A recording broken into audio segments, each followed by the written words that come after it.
Bonjour Henri, bienvenue. Eh bien, bonjour Laurence, Alors, enchanté de te revoir. oui, on se connaît bien, on se voit souvent. Oui, Ouais. je, je t'ai rencontré dans ce merveilleux salon de Voilin 2024. Oui, Voilà, donc ce jour-là, je vois qu'il y a quelque chose qui a changé oui, dans ma vie. Ça, c'est clair.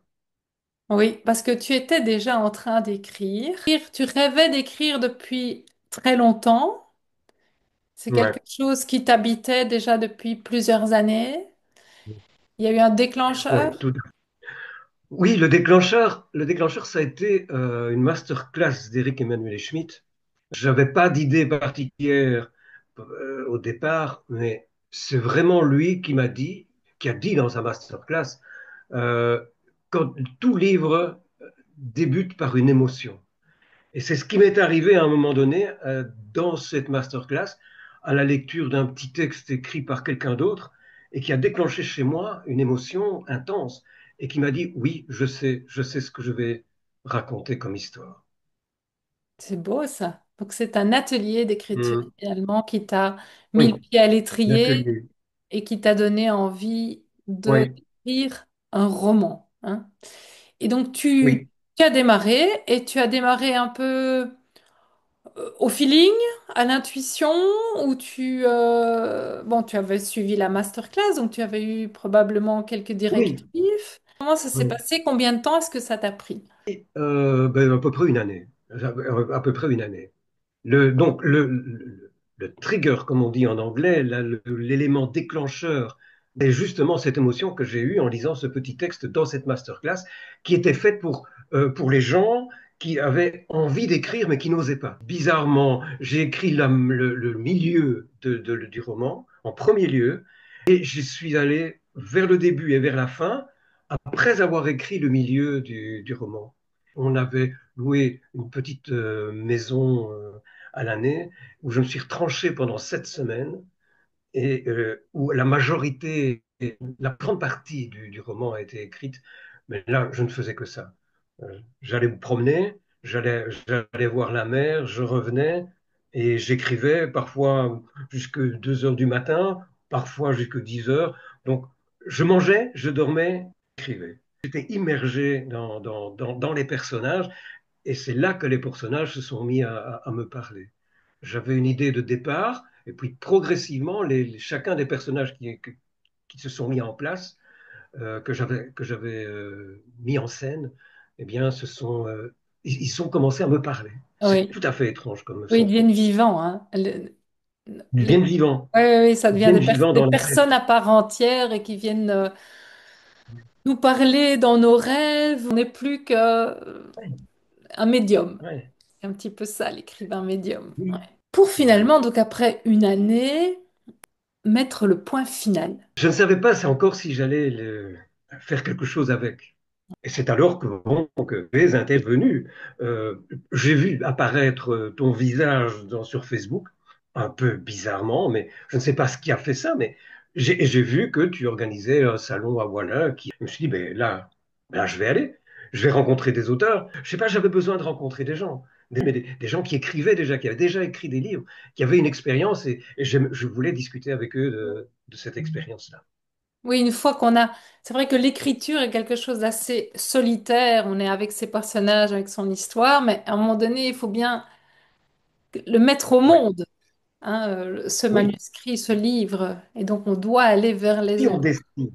Ouais. Ouais, si on décide de le mettre au monde. Et Oui, là, lui m'a donné, et d'autres dans ce salon m'ont donné l'envie de faire partie de la troupe. oui, parce que c'est vrai que c'est une communauté. C'est ça qui m'a rassuré. Ouais. Tu rentres dans une communauté où bon, on ne va pas t'aider à écrire parce que ce n'est pas le but, mais par la camaraderie, la sympathie que tu peux avoir avec d'autres personnes, tu te sens porté et accompagné. Besoin de sentir une certaine émulation. Oui, C'est c'est pour ça. porteur. Rester seul dans son coin. C'est porteur. Oui, pas rester seul dans son coin. Ce qui est souvent le Oui, problème, c'est quand on reste seul dans son coin, ben, les manuscrits restent dans les tiroirs, on n'ose pas.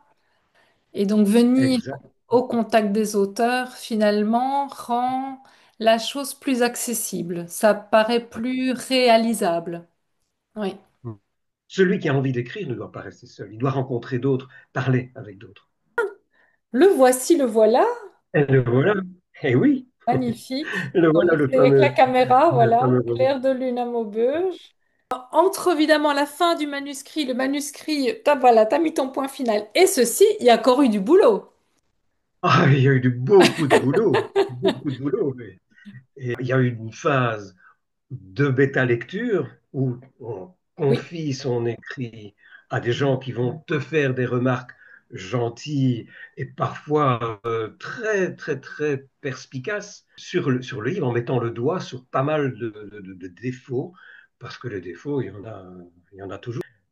Après la phase bêta lecteur, vient la phase réécriture, où pas, on réécrit pas tout, mais on adapte et on se dit, ah oui, là, ça c'est bien, là, ah oui, là, il a complètement raison. En effet, ce personnage-là, il vaut mieux l'éjecter parce qu'il va rendre les gens confus.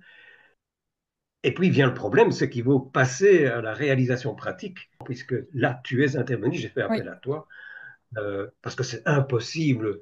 Oui, j'aurais pu tout essayer moi-même, mais ça ça t'a m'aurait pris fait, des années. oui, ça t'a fait gagner du temps et Ah quelques, oui, quelques gouttes de sueur, hein, parce que c'est et vrai quelques que gouttes de sueur, et découvrir. appris des choses que je n'aurais peut-être pas appris tout seul. J'aurais fait des erreurs, Oui, beaucoup d'erreurs, énormément de choses qu'on ne sait pas. Et là, c'est important d'attacher les services, approcher de quelqu'un comme toi qui m'a vraiment expliqué de long en oui. large tout ce qu'il y avait à faire, ou que j'ai une recette de cuisine, hein. Voilà, Tu as fait le choix de l'auto-édition. Ça, oui, c'était un choix dès le départ. Et donc là, dès c'est le vrai que ça départ. demande des Oui, connaissances techniques oui, et tous des aspects que normalement un éditeur prend en charge. Donc tout l'aspect ISBN, légal, oui, enfin, la couverture, tu as fait appel à une graphiste. Il y avait la mise en page, il y a le choix du format, comment est-ce que finalement on utilise enfin, cette plateforme Amazon, en l'occurrence ici, tu auras pu en choisir une autre. C'est beaucoup d'étapes et beaucoup d'aspects techniques qui peuvent mhm, prendre beaucoup de temps si si on doit tout apprendre en regardant. Toutes les informations sont sur Internet en fait. C'est pas que les informations sont cachées, mais c'est tout un savoir-faire qui prend du temps si on doit l'apprendre par soi-même. Tu l'as appris, tu l'as fait toi-même, mais voilà, pré-mâché en fait. voilà. Ouais. C'est ça qui est important, c'est que toutes Oui. les informations sont prémâchées, digérées, et on va à l'essentiel. Et donc tu as fait aussi appel à une graphiste. Donc ça aussi, c'est Oui, un fameux, et c'est une magnifique couverture. ah oui, oui. Et là, tu l'as trouvé. Dans ma région, elle était motivée par l'expérience. C'est surtout Oui. ça, une première fois, parce qu'elle n'avait jamais fait ça. Mais elle Ah était oui, motivée et d'accord. désireuse de participer à cette aventure. Et je m'en félicite vraiment. Le choix de l'auto-édition, c'est un choix délibéré. Je savais qu'il y avait un délai à respecter. J'étais pas prêt d'attendre un an et demi à m'inquiéter de savoir si ce que je faisais était bien ou pas bien. Et Oui. puis, voilà, je pense J'avais aussi que quand envie. Finalement, oui, une fois que tu as décidé d'aller jusqu'au bout de le publier, il fallait que ça avance. Tu fallait n'allais que ça avance. pas attendre Bon, encore 3 ou 6 mois avant d'avoir une réponse d'un exactement. éditeur. Et puis tout le... oui, c'est vrai qu'une fois qu'on est choisi, ce qui reste quelque chose que beaucoup d'auteurs espèrent, parce qu'il y a une sorte de reconnaissance d'une maison d'édition, mais ça signifie effectivement un délai entre Ah même oui. le moment où on dit on vous prend et le moment où le livre sort, il peut se passer encore 1, 2, 3 ans en fonction du planning Ah oui. de Ah oui. l'éditeur. Donc, c'est vrai que de l'avoir en main, finalement, tu l'avais quoi? Ça a duré quoi? En une année et demie, tu l'avais? Une année, 3 mois? Une année Oui, d'écriture et puis encore 6 mois de préparation? moins d'un an, parce que le moment où j'ai décidé de l'éditer, c'était en En- fin mai 2024. Il est Oui, sorti en mars 2025, oui, c'est donc ça. c'est Oui, 9 mois, je dirais. oui. Là, tiens, le temps d'un bébé. Je ne dis pas que je ne tenterai pas le coup pour le prochain roman de passer par une maison d'édition, hein. C'est possible. Oui, encore. Exactement. On peut être ce qu'on dit être en hybride. On peut très bien avoir des livres en auto-édition et des livres en maison d'édition. On peut pas être d'abord en maison d'édition, et c'est le cas de pas mal d'auteurs qui finalement choisissent après l'auto-édition, après une expérience mitigée, voire pas Ouais. bonne. Et Oui, inversement, des auto-édités bah, qui envoient en maison d'édition, qui sont repérés par un éditeur. Donc, en fait, tout est possible. Je pense pas ouais. que c'est pas un choix définitif, loin Non. de là. Et c'est vraiment des membranes perméables entre les deux mondes. Et le monde de l'édition bah, essaye aussi un petit peu de revoir un peu son modèle économique aussi, parce que ça reste une difficulté malgré tout de faire des ventes, de rentrer dans ses frais. Évidemment, c'est un investissement de temps, mais c'est un investissement en argent aussi, hein. Payer les Aussi. prestataires, c'est un investissement en fait en soi-même, parce qu'on apprend en même temps. Et la cerise sur le gâteau, c'est évidemment d'en faire un best-seller. Mais là, la recette miracle, on ne Non. la connaît pas. Offrir un ouvrage de qualité, ça c'est important. Parce qu'évidemment, on n'a pas Oui, parlé de la correction orthographique, mais celle-là aussi, évidemment, elle a eu là lieu et aussi, c'est très important. tout à fait. Mon but était de faire un bel objet et j'espère que d'autres trouveront que c'est un bel objet. Moi, l'objet est beau, la couverture est belle et voilà, je suis content de la couverture. Bon, d'autres vont pas trouver la couverture extraordinaire, mais moi, je suis content et c'est en fait ça l'important aussi, Oui, d'avoir mais tu dis quelque chose d'important, c'est que finalement, c'est artistique. Et donc, c'est subjectif. Ce qui va plaire à l'un ne va pas plaire à l'autre. pas l'autre. Évidemment, Ouais. quand on plaît au plus grand nombre, c'est bien, c'est mieux, mais c'est même pas encore ça qui va faire le succès. Le fait d'être connu, de parler de soi, de mettre ce livre en avant, d'oser être sur les réseaux sociaux, d'aller dans les salons. En fait, il faut...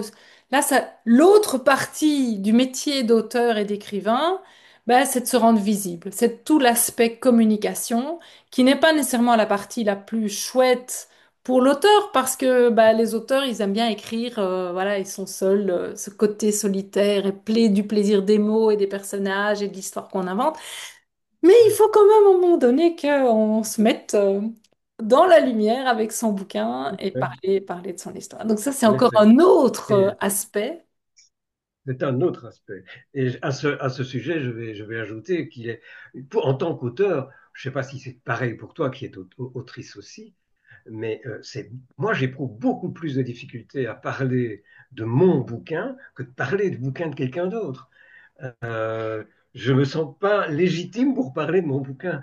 Oui, mais ça commence, c'est une gymnastique de l'esprit. Oui, il faut se libérer Hmm. de la peur du jugement, du regard de l'autre, d'être fier, C'est vraiment fier du c'est pas travail facile. accompli et de Ouais, l'histoire que tu as inventée, qui est unique, ouais, avec des magnifiques personnages, avec des beaux endroits aussi, hein, parce qu'on part dans l'Ardèche, dans les fjords norvégiens, où j'ai vécu d'ailleurs pendant une année dans ma vie antérieure d'ingénieur. et on s'inspire beaucoup de son J'ai vécu, vécu. son expérience, des lieux qu'on a visités, des gens qu'on a rencontrés qui nous ont marqués, de ce qui nous Ah a ouais, blessés, de ce qui nous a nourris.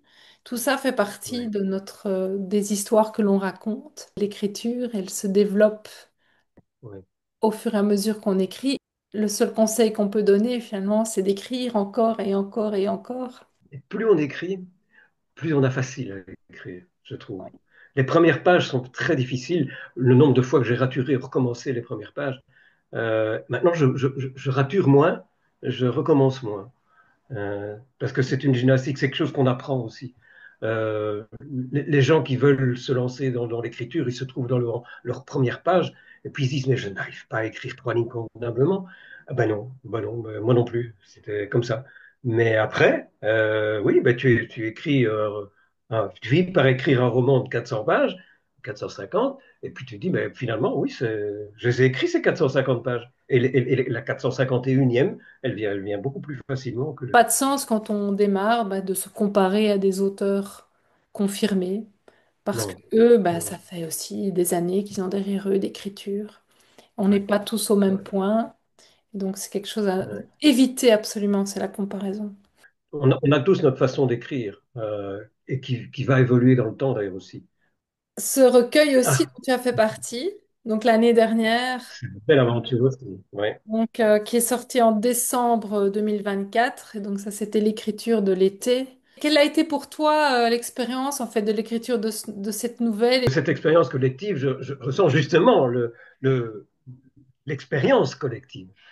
J'avais écrit mon roman, donc le premier jet du roman seul, mais vraiment seul. Et puis je découvre, tu laisses passer un message, tu proposes cette expérience, et je me suis dit, mais là, je vais me plonger directement dans ce que c'est réellement le métier d'auteur avec d'autres auteurs, et ça m'avait passionné.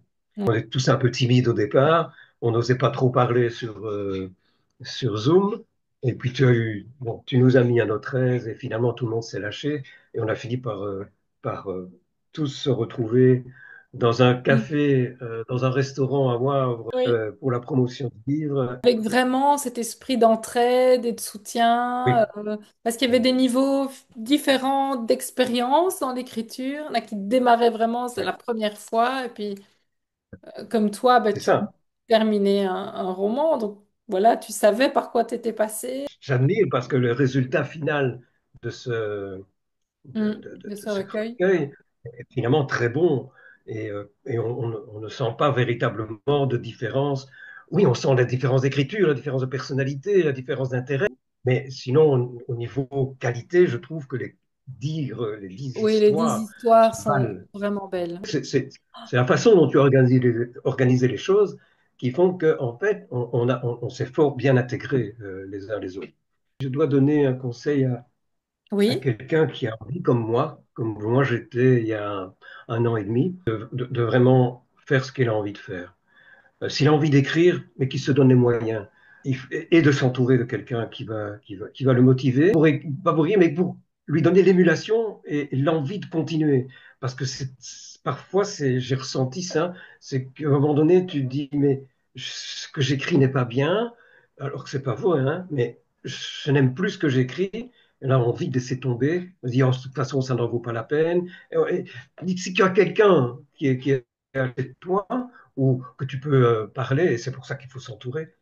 Voilà, à croire en soi et ne pas hésiter à s'entourer de gens positifs. c'est un très bon mot de la fin. Entourons-nous Ouais, voilà, de personnes positives, gens positifs. portes, Oui, qui nous soutiennent et nous ouais, permettent d'aller au bout de notre écriture. Parce que c'est vrai que sur le chemin, exactement. il y a des doutes, des Ah oui, ça c'est obstacles, le fameux syndrome de la de personne l'imposture. qui ne se sent pas à sa place, de l'imposteur. C'est quelque chose de terrible pour les écrivains, ça. Ouais. Et À même un si on moment a donné, écrit, il est toujours là. ouais, Et ouais, même des c'est vrai, auteurs aguerris l'ont oui, encore. Hein.